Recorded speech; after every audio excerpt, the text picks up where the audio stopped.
Billions of years ago, out of the darkness of the cold nothingness, came Davoth, the god of this universe.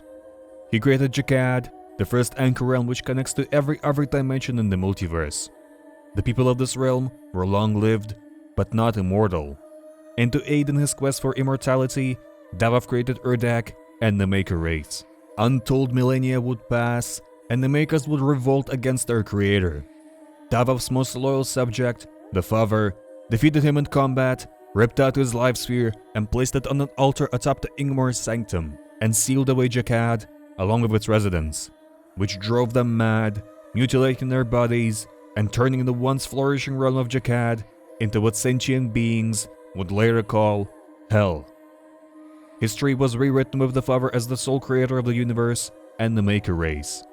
But Davoth was not truly gone. With his consciousness still intact, he could influence the minds and wills of the universe's most powerful beings. Soon after, chaos erupted in Urdak, and for his own safety, the Father instructed his closest servant, Samur Maker, the Seraphim, to hide him away. Samur placed his life sphere in the Ingmar's sanctum right next to the life sphere of the Dark Lord, while taking his consciousness with himself. In a different dimension of unfathomable dread, a collection of beings that would later be known as elemental wraiths gathered together on a vessel in the form of a celestial spear and escaped the grasp of the cosmic realm. Warping space and time, the celestial spear would wind up plunging into a planet that would come to be known as Argent Denur. The elemental race would then emerge out of the spear to release magic into this world and give life to it. First came the ancestral beasts, who grew to enormous sizes. Then the Argenta emerged and claimed dominion over the planet, driving away the ancestrals with blood, steel, fire, and the magic of the wraiths. The Night Sentinels would serve as the protectors of the wraiths, and the priests of the Ordedig would worship them. But the wraiths were not the only ones who breached into the known world. Following in their footsteps was the Old One, an eldritch god of the cosmic realm. With the combined efforts of the wraiths and the Night Sentinels, the deity was subdued by a weapon of unimaginable destructive potential. The wraiths parted the very seas to construct a prison beneath the spire of Neraful in the Sea of Estvonia, and imprisoned the Old One, who would slumber in a writhing cocoon and await the day of awakening. Grieving the loss of their god, the chaos worshippers of the cosmic realm, led by the witch known as Old Samir, would ally themselves with Hell, creating grotesque abominations and hoping to return their god to its realm of dominion. One day, the Maker race appeared to the Sentinels. The seemingly angelic beings offered not just strength of arms, but an eternal reward as well. Those who served them would be granted an afterlife in the realm of Urdak. The combination of both Maker technology and Sentinel's energy led to a powerful civilization which spread throughout the galaxy, conquering and colonizing many worlds, including planets that would later be known as Earth and Mars.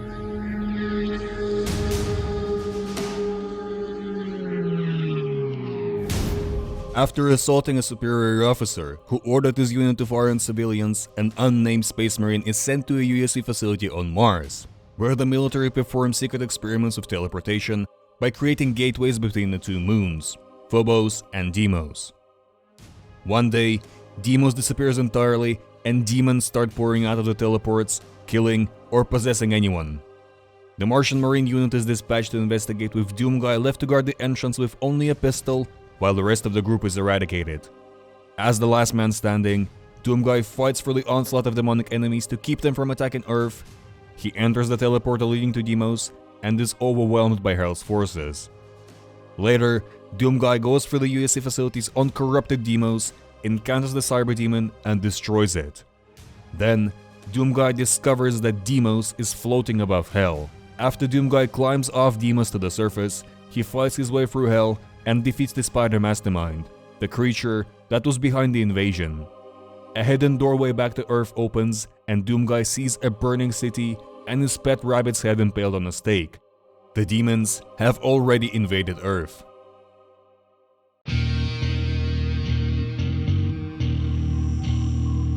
With all the major cities in the world in ruins, The remaining leaders plan to use spacecrafts to transport the survivors. The starport is the only way for the ships to depart, but the demons have protected it with a force field. All of humanity's remaining soldiers make a desperate assault on the starport, but eventually, they are decimated, with Doomguy once again left to face the demonic threat alone. Doomguy manages to enter the infested starport, slay all the demons in his way, and is able to shut down the force field. Humanity escapes, and the source of the hellish invasion in Doomguy's hometown is discovered. He exterminates a hellspawn infesting his town and finds another entryway into hell. After traversing Hell's twisted surface, Doomguy confronts the Icon of Sin, a gigantic demon, and kills it.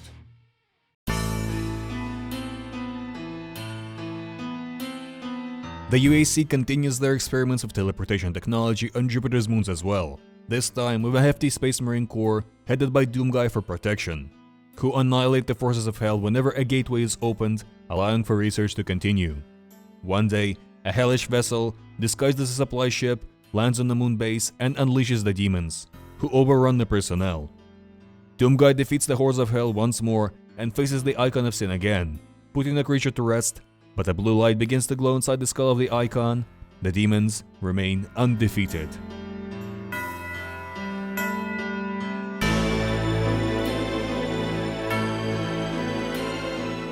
After Hell's invasion of Earth, the UAC is reformed and starts developing tools that would protect Earth from further incursions by Hell, like the Quantum Accelerator, a device that can close Hell gates. One day, a ring of 7 Hell gates opens and a massive invasion begins. The Quantum Accelerator manages to close 6 gates, but the complex is overrun. The last gate of Hell remains open, guarded by a gatekeeper, a powerful and ancient demon that can open dimensional gates. The governments deploy all available Marine forces to prevent the Quantum Accelerator from falling into the hands of the demons.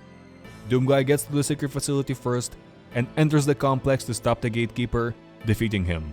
As its corpse collapses, a gate forms and sucks the shards of the accelerator and the remaining demons back into Hell.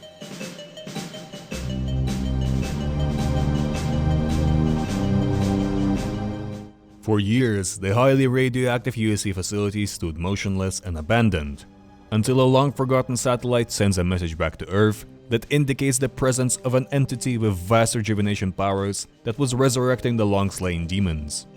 As the only experienced survivor, the Doomguy is sent in alone to exterminate them. Later, he realizes the demons had planned for this after he unknowingly allowed himself to be lured back into Hell. The demons are unable to defeat him, and with the Unmaker, he eventually battles and kills the twin mother demons.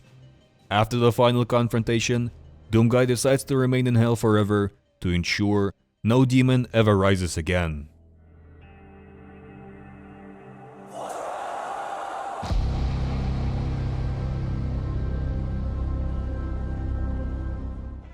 Hell's nature warps time and space alike, and after spending eons in that dimension, Doomguy finds himself on Argent Denur.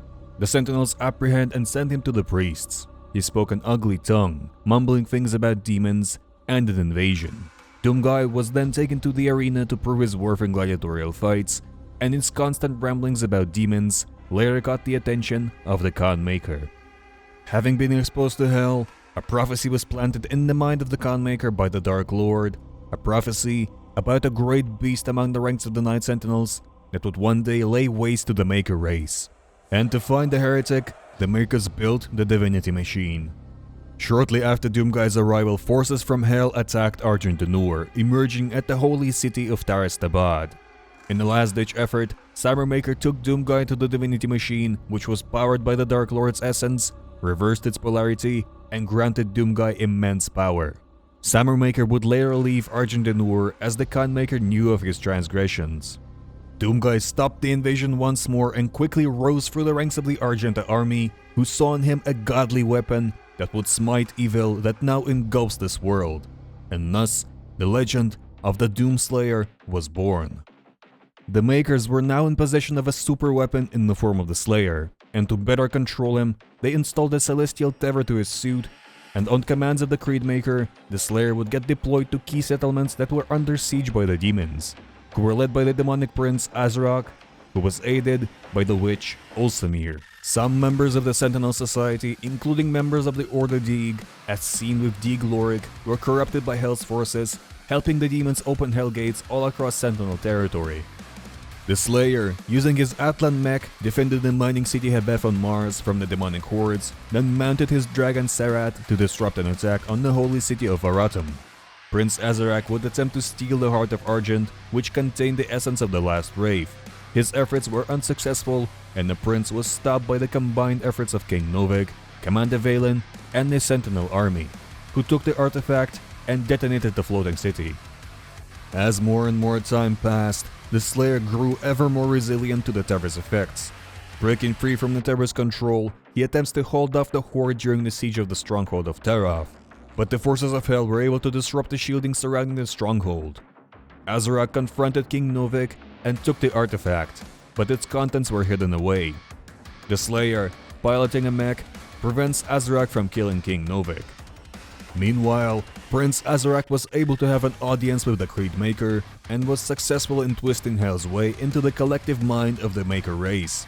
Requiring tools to enhance his armaments, the Slayer is granted access to the Ancestral Forge that was powered by the heart of a massive ancestral dragon. It is then revealed that Commander Fira, the daughter of King Novik, unknowingly wields the power of the Heart of Argent. The Creedmaker, possessing a direct feed from the Slayer's visor, relayed that information to Prince Azarak as well, vowing to help track the Slayer using their tether. The forces of Hell mounted siege on the Sentinel's command station and were successful in stealing away Commander Fira along with the Creedmaker into an uncharted realm. In order to gain access to it, the Slayer releases the Old One, an ancient eldritch being and the fallen god of the cosmic realm. He latches onto the deity, traverses the twisted realm, and faces the Old One again, who attempts to devour the Slayer. Now inside the Eldritch Abomination, the Slayer destroys its vital organs, and the god collapses, spewing out its insides as the witch laments the loss of her god. Reaching Thera, the Slayer is ambushed by the Creedmaker, the witch, and Azarak. As the prince consumes the power of the Wraith inside Thera, he realizes that the Slayer needs to be out of the picture permanently. Killing him is far from a practical solution, so he is put in stasis by the witch, under watchful eyes of the remaining gods of the cosmic realm. The Slayer would then attempt to tear the celestial tether from his chest, which incapacitates the gods, releasing the Slayer from their grasp as he drops into the acid below. The Slayer, now undead, awakens in the first circle of Hell, rampages through it, and forces his way back into the mortal plane. He is revived by the Sentinel monks enlisted by Commander Valen and his son Marak. He arises from the cursed sarcophagus and mounts a defense of the Sentinel city of Eldarax. Clearing out the demonic consumption, the Slayer then flies to the Creedmaker's Sky Fortress and puts him down. Azarak's empowered army is then unleashed on the Sentinels in their final assault. The Slayer pilots the Royal Atlan and defends the Sentinels from an army of Titans. Prince Azarak then reveals that he has resurrected and subdued the Old One to his will, augmenting it into another being bound to serve Hell for all eternity, stripped of its former divinity. After a titanic battle, the Slayer in his Royal Atlan comes out on top and confronts the empowered Azarak, who proves to be more than a match for the Slayer, who, nevertheless, is able to make the God Prince bleed. As Azarak realizes that, he releases his full power and badly wounds the Slayer. Serat attempts to intervene to save his master, but is killed by the prince. The Slayer gets back on his feet, with his anger and hatred renewed, beats the empowered Azarak, and rips the Heart of Argent from his chest. Thera frees herself from Azarak's captivity and is reunited with the power inside the Heart of Argent. The Slayer, Thera, and the Sentinels then attack Azarak's fortress in Hell. As Azarak is about to escape, the Slayer catches up to him and confronts him in the company of the witch Olsamir. After a prolonged struggle, the Slayer is able to slay the witch and proceeds to eliminate Azarak. As he dies, the hordes of Hell owe their allegiance to him no longer. The Slayer would remain in Hell to operate the Maker Fortress, battling the demons throughout the circles of Hell. During his time spent in Hell, the demons would learn to fear the Slayer and would compile a collection of testaments retelling his story. The Sentinels would get to relish in the peace that would prove to be short-lived, as Hell would continue their unending crusade that would eventually lead to the discovery of Argent energy by the Argenta priests studying fallen demons, and while, initially, this was seen as a possible weakness that could be exploited, it soon proved more useful. With the help of a formulation developed by the priests, strength, wisdom, and eternal life could be granted to anyone worthy. It was also a superior source of power for machines and weapons in comparison to the Sentinel energy. Argent energy was particularly crucial to the makers, as it prolonged their life, effectively delaying the transfiguration process, their natural descent into madness, a cycle through which all makers go through. The Night Sentinels were among the few to reject this new marvel, seeing it as interfering with their traditions and being suspicious of a substance drawn from the enemy. As the war with Hell continued to rage on, the Sentinels made a shocking discovery. Argenta slaves, working in the bowels of Hell, raising vast towers that processed innocent souls into that same marvelous elixir that had so benefited their society. Their tales to their people about this horrific discovery fell on deaf ears, and the Sentinels soon found themselves in a civil war with their disbelieving kin. The Sentinels, loyal to the king and rapes on one side, while many ordinary people and a number of traitor Sentinels siding with the Makers. The Night Sentinels who fell in battle were processed into demons through Hell's power, and some traitor Sentinels were corrupted into demons of a higher rank known as Marauders. Unbeknownst to the Night Sentinels, the priests of the Order Deeg had also sided with the Makers. As the Sentinels enacted their plan to destroy the great soul factories of Hell, they were double-crossed. Firstly, by the priests, who scattered the Sentinels in their Atlan mechs all across the surface of Hell and left them to die, and secondly, by one of their commanders, Valen, who was assured that his dead son Marek would be restored to life. All he had to do was grant the Order Deeg access to the slumbering wraiths, which he reluctantly agreed to. Valen's son was given new life, with his soul placed into the slumbering icon of sin, as his name was cursed and he became known as the Betrayer. Of the Sentinels in Hell, the only survivor was the Slayer. During his battles, he came across the Wretch, who adorned the Slayer with indestructible armor that would allow him to siphon the very essence of his enemies to bolster his stamina, repair his armor, and strengthen his armaments.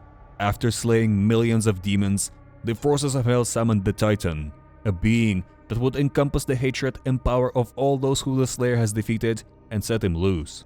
All that this Titan was able to accomplish was merely delay the Slayer's rampage. Hell could not compete with such an enemy, so he was lured into the Kadengir Sanctum, and after collapsing the entire structure on top of him, the Hell Priests separated the armor from his flesh and trapped the Slayer's unconscious body in the cursed sarcophagus. With the capture of the Slayer, Argent Danur truly fell to the forces of Hell, with many regions of the planet sucked directly into Hell's scorched lands, and the wraiths imprisoned in the well, destined to have their boundless energy siphoned for all eternity by the Makers.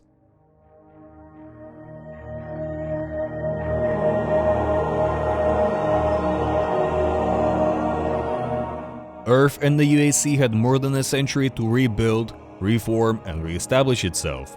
But one day, a Marine arrives at Mars City and is sent to investigate multiple incidents involving teleportation experiments overseen by Dr. Malcolm Betruger. During one such experiment, the device loses containment, at which point the forces of Hell start their invasion and transform most of the UAC personnel into zombies. As the Marine progresses through the base, he learns of the details behind the teleportation experiments and expeditions into Hell, to retrieve specimens and an artifact known as the Soul Cube, as well as a stone tablet depicting the champion of the ancient Mars people, Doomguy, wielding the Soul Cube, a weapon created to repel the forces of Hell. After fighting through the demonic hordes, the Marine retrieves the Soul Cube from Hell, which was deposited there by Betruger. Armed with the Soul Cube and the BFG 9000, the Marine proceeds to the Martian excavation site, defeats the Cyber Demon, and seals the massive rift with the Soul Cube.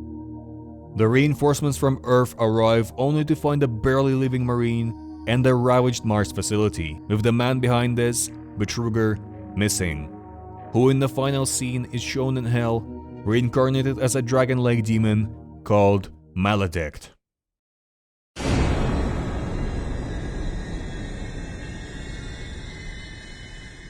Two years later, the UAC sends a new team to investigate a strange signal picked up by one of its Martian satellites. The team finds an artifact, alerting the forces of Hell, who begin a new invasion. A combat engineer must now fight his way through the demonic hordes to close the gateway into Hell.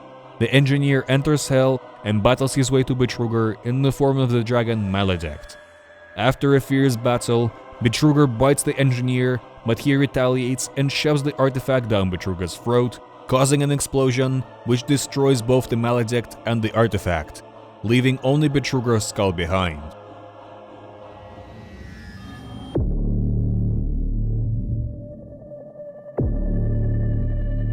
Decades prior, Summermaker found himself on planet Earth, which had more than a century to rebuild.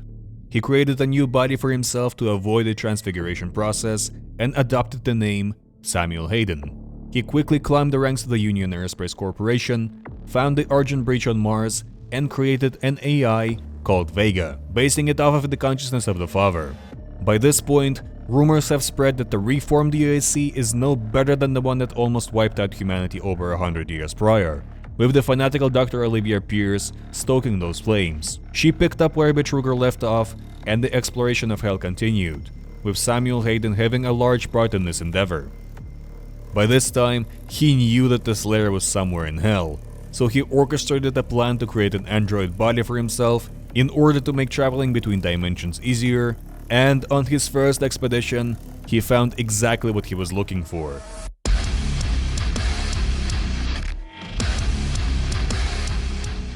The Doom Slayer awakens to an eerily familiar sight. Chained to a sarcophagus in the USC facility, he breaks free, regains his Predator suit, and learns of Dr. Olivia Pierce. With the guidance of Hayden and Vega, he learns that Pierce plans to tear a gateway into Hell. Pierce successfully ruptures an Argent accumulator and tears open a temporary rift that drags the Slayer into Hell. Landing in the Katangir Sanctum and following holograms of Hayden's expedition, the Slayer eventually reaches the portal back to Mars and meets with Hayden, who installs a tether system to his Predator suit in order to pull him back from Hell. The Slayer acquires the BFG 9000 and learns of a Hell artifact called the Crucible. Requiring another Argent accumulator to return to Hell, the Slayer explores the Lazarus Labs and comes across another Cyber Demon, which he defeats, and tears the accumulator from its chest, transporting them both to Hell, where he finishes the beast off. The Slayer finally reaches the Necropolis with a slumbering icon looming over this realm. Defeating the Hell Guards, the Slayer retrieves the Crucible before Hayden pulls him back to Mars, where the Slayer destroys Vega's central processing facility to use its Argent stores in order to propel him to the massive source of Argent energy, the Wraiths. But before destroying the facility, the Slayer makes a copy of Vega's consciousness, which he takes with himself.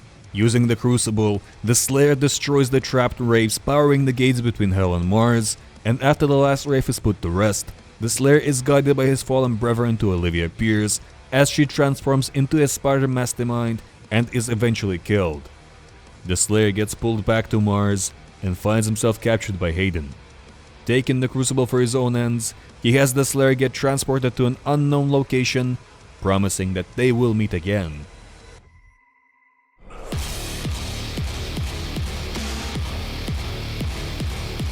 Samuel Hayden returns to Earth with the Crucible that was charged by the Argent energy of the Wraiths. He starts preparing humanity for the incoming demonic invasion by forming the Armored Response Coalition. Soon after, the armies of Hell quickly overwhelmed Earth's forces.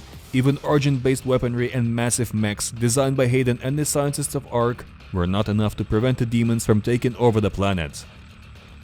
Hayden later fell in battle during Operation Hellbreaker, a massive counterattack that he planned and ultimately ended in failure. His robotic torso was retrieved by Ark soldiers. Hayden was tended to and monitored by a crew of scientists who safeguarded his body along with the Crucible in the Ark complex. During this time, the Slayer would find a way out of Hell back to Earth, fighting off the demons along the way. The Slayer discovered the Fortress of Doom and built himself a new suit of Predator armor with assistance from Vega.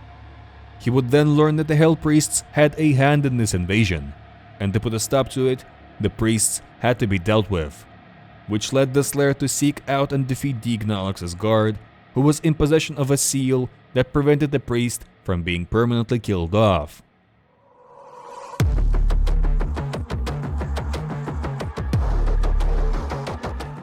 The Slayer locates and beheads Deagnalex in his own Hell barge with little to no resistance and proceeds to seek out the two remaining Hell Priests. In order to locate them, the Slayer enlists the help of Commander Valen, the Betrayer, who gives him a working celestial locator as well as a special device that can be used to break the spell that corrupted his son. The Slayer locates D. Granak in the Arctic regions of Earth. Fighting for the demonic hordes, the Slayer comes face to face with a revived Agadon Hunter, one of the many adversaries that the Slayer has faced in the past, now dubbed the Doom Hunter, a guardian of D. Granak. After killing all three of the hunters, the Slayer encounters the Hell Priest and puts him to rest. The Slayer destroys the Super Gore Nest, the first and most corrupted place on the planet, to give the remaining humans on Earth a better fighting chance. He then retrieves the Crucible and hidden remains from Ark Complex, where he encounters a Marauder, who, much like the Slayer, once was a Sentinel warrior. After destroying the Marauder, the Slayer links Hayden to the Fortress of Doom, who points the Slayer to a slipgate at the core of Mars that would lead the Slayer to the last remaining Hell Priest. After shooting a hole into the surface of Mars, the Slayer reaches the slipgate and gets transported to Sentinel Prime, where he battles the Gladiator, the last surviving member of the Hell Knights that the Slayer fought before becoming a god. He crushes the skull of the Gladiator with its own mace and eliminates D. Grov, putting an end to the hellish invasion of Earth. The Khanmaker, displeased with the Slayer's actions, threatens to release the resurrected Icon of Sin on Earth. The Slayer reactivates the Fortress of Doom with the demonic Crucible, travels to Taris Nebad, and retrieves his own Crucible, the only weapon that can fully stop a Titan, like the Icon. The Slayer then travels to the Argent Energy facilities on Necraval and enters Urdak through a slipgate at the top of the massive tower, where he interrupts the Maker's ritual, meant to subjugate the Icon to the Khanmaker's will, which also breaks the seal between Urdak and Hell, allowing demons to pour into Urdak. The Slayer links Vega to Urdak's network and he regains his consciousness and understands who he is. I, the Father, comprehend. The Slayer defeats the Khanmaker, travels back to Earth, faces the Icon of Sin once more, and puts it down for good.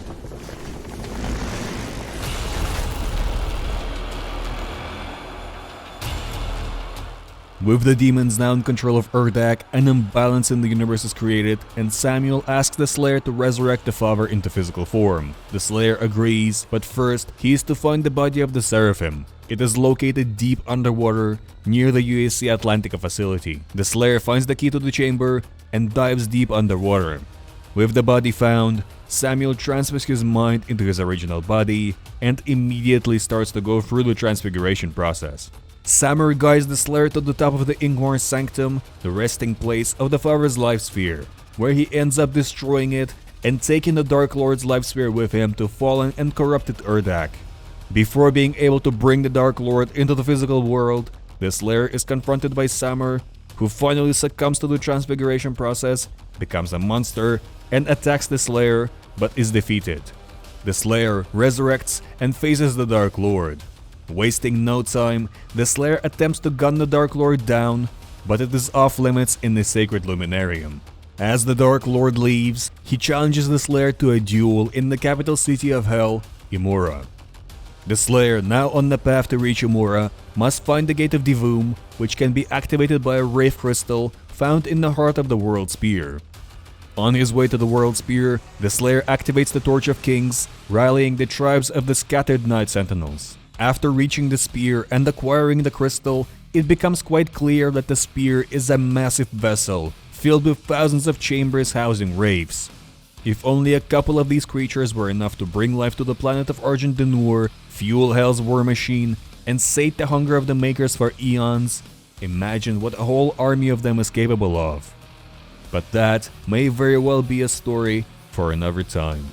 The Slayer then reaches the Gate of Divum, situated on a slowly flourishing Earth.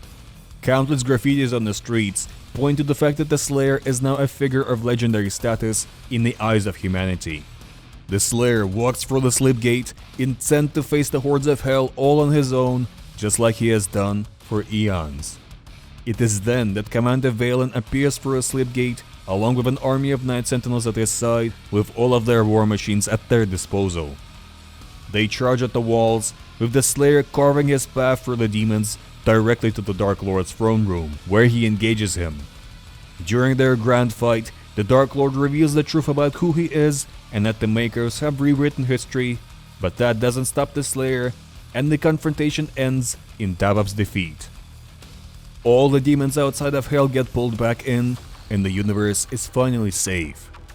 But as Davav's life sphere disintegrates, the power of the Dark Lord that was coursing through the Slayer's veins evaporates as he collapses to the floor. The ancient gods pick up the Slayer's powerless and weary body and place it into a sarcophagus, the same one in which he was locked away by the Hell Priests. As the lid closes, we hear a faint heartbeat, the gods leave, and the coffin, placed where the Father's life sphere was, will be opened once the Slayer is needed again. For the blood on his sword will never dry, for his fight is